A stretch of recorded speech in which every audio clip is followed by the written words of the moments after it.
The anonymous app Whisper claims to be the safest place on the internet where users can share intimate details about their private and professional lives. But an investigation by Britain's Guardian newspaper has revealed the social media app actually tracks its users, stores their information and shares it with the US Department of Defense. For more on all this, let's cross to RT's Marina Portnoy in New York. Marina, let's just get our heads around this. How does the Whisper app actually work, and how does it track users? Well, according to The Guardian, Whisper has developed an in-house mapping tool that allows its staff to filter and search GPS data, pinpointing messages to within 500 meters of where they were sent from. Whisper is also reportedly sharing information, as you mentioned, with the U.S. Department of Defense that's been taken from smartphones it knows are used from military bases. Now, The Guardian reports that the company is even tracking users who have opted out of its geolocation services. Now, this news is something of a rude awakening for Whisper users who think they're anonymously publishing short messages that are superimposed over images. According to reports, users of Whisper are publishing as many as 2.6 million messages per day, and it is believed to be especially popular among military personnel who allegedly use the service to make confessions. Of course, under the belief that those confessions are anonymous. Now, before reporting about the breach of privacy,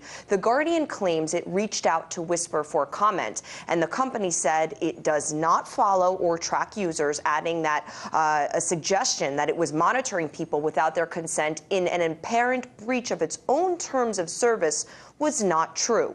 On Monday, 4 days after learning about The Guardian's intention to publish the story we're discussing now, Whisper allegedly rewrote its terms of service. They now explicitly permit the company to establish the broad location of people who have disabled the app's geolocation feature. Marina Portnoy speaking to us from New York with that update. Thank you. And the secret sharing app has come under fire more than a year after Edward Snowden's revelations about mass surveillance. I'm now joined by privacy experts Ariane Campos to discuss why people are so ready to believe in the anonymity of the internet. Welcome to the program. Just first off, were you surprised that Whisper is tracking its users and sharing their information with the US government? Absolutely not. It's usually actually the business model of most of the companies providing these kinds of services.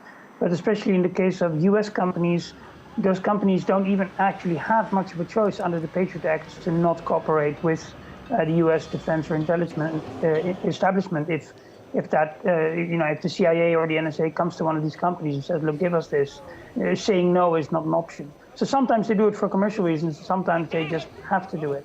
In either way, we can't trust them. Now, the app is said to be popular with military personnel. After the Snowden revelations, how could those serving in the army believe it was safe to post secrets via the internet?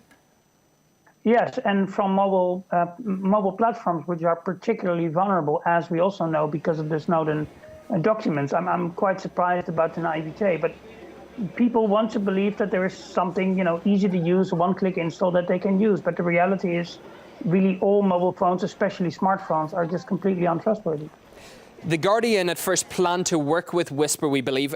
Is that surprising considering it was a newspaper that broke Snowden's revelations over online security?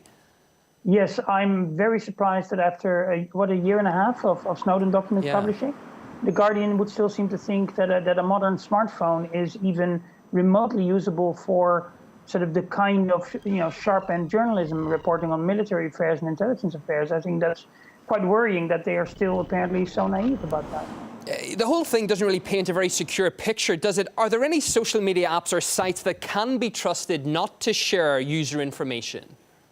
There are some sort of experimental sites, but they're not very broadly used, that are completely decentralized. So there's no central server that can be attacked by organizations like the NSA. But these tend to be not as user-friendly and not yet as sort of grown up as the big brands that everybody is familiar with. But generally, mobile phones are just completely hopelessly insecure right now. With laptops, the situation is slightly better. At least we understand the problem. But anything that runs on a mobile phone should just be considered untrustworthy at this point, and that's going to be with us for a couple of years at least. Well, I take that point, but everybody almost on the planet, in the Western world particularly, uses their mobile phones to use the internet.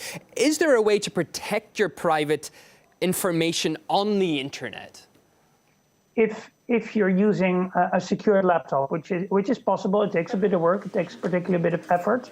Usually the technology is not very expensive, but it requires time to learn to use it.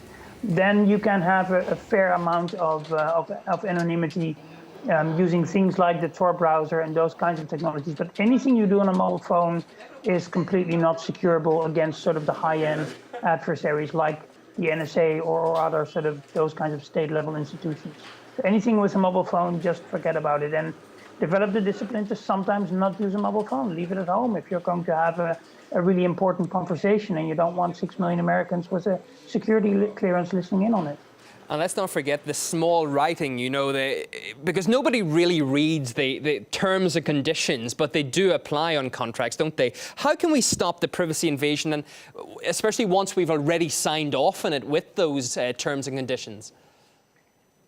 Maybe what could be helpful is legislation where the terms and conditions need to be very sort of easy to understand for non-legal professionals, because usually it's like 80 pages of English legalese according to a foreign legal system that most of us don't understand, and none of us is going to read the 80 pages in all caps legalese. But maybe if companies can be forced to boil it down to, say, one sheet of paper, then some of us at least would bother to read it and try to understand it. But right now, none of it matters. As long as you're using a mobile phone, it's already broken. So if you want to have privacy, either use a laptop and leave the mobile phone at home.